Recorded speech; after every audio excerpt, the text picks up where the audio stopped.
আপনি একজন মহান শিক্ষক, আপনি তো জাতিকে বিবেক জাগিয়ে তুলবেন, সুতরাং বিবেকের জায়গায় আপনাকেও সচেতন হতে হবে।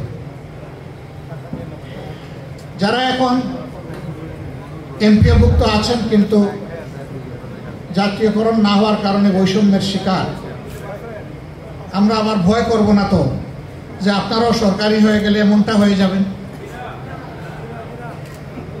ভালো করে বুঝে শুনে জবাব দিবেন। কিন্তু সমাজের চাকা সৎ পথে চলছে না, সমাজের চাকা সত্য থেকে বিচ্যুত হয়ে চলছে। আমি আপনাদের মাধ্যমে অনুরোধ জানাতে চাই মহান শিক্ষকবৃন্দকে, আসুন শিক্ষার এই মহান পেশাটাকে নেশা হিসাবে আপনি কবুল করুন।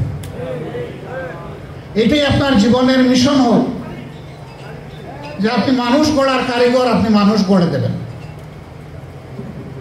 বলবেন যে পেটে ক্ষুধা রেখে কিভাবে মানুষ গড়ব, এই দায়িত্ব সমাজের, এই দায়িত্ব রাষ্ট্রের। এই জন্যই আপনাদের সরকারিকরণের দাবি আমরা সমর্থন করি। এটি হওয়া উচিত।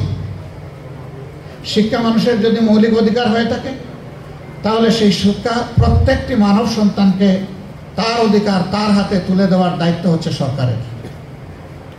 হ্যাঁ, কেউ যদি প্রচলিত শিক্ষার বাইরে গিয়ে নিজের সন্তানকে আরো বাড়তি কোনো শিক্ষা দিতে চান, আমাদের কোনো আপত্তি নাই, কিন্তু মৌলিক শিক্ষাটা পাওয়ার অধিকার সকলের রয়েছে। এটা ইবতেদায়ী এবং প্রাইমারি থেকে শুরু করে বিশ্ববিদ্যালয় পর্যন্ত যার মেধা যতটুকু পর্যন্ত পৌঁছবে তাকে ততটুকু শিক্ষার পরিবেশ দিতে হবে।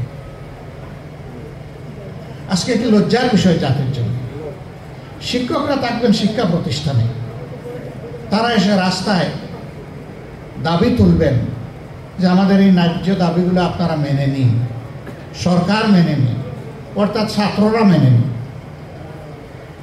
এটা নিঃসন্দেহে জাতির জন্য কষ্টের এবং লজ্জার, তার সঙ্গত অবসান হওয়া উচিত। আমরা এই দাবির পক্ষে আগেই আমাদের মনোভাব ব্যক্ত করেছি। আমরা শিক্ষা সংস্কারে এই কথাগুলো বলেছি, আমরা বলতে থাকব। আপনারা আপনাদের ন্যায্য দাবি আদায়ে ন্যায্যভাবে অবিচল থাকবেন, অন্যায্যভাবে না।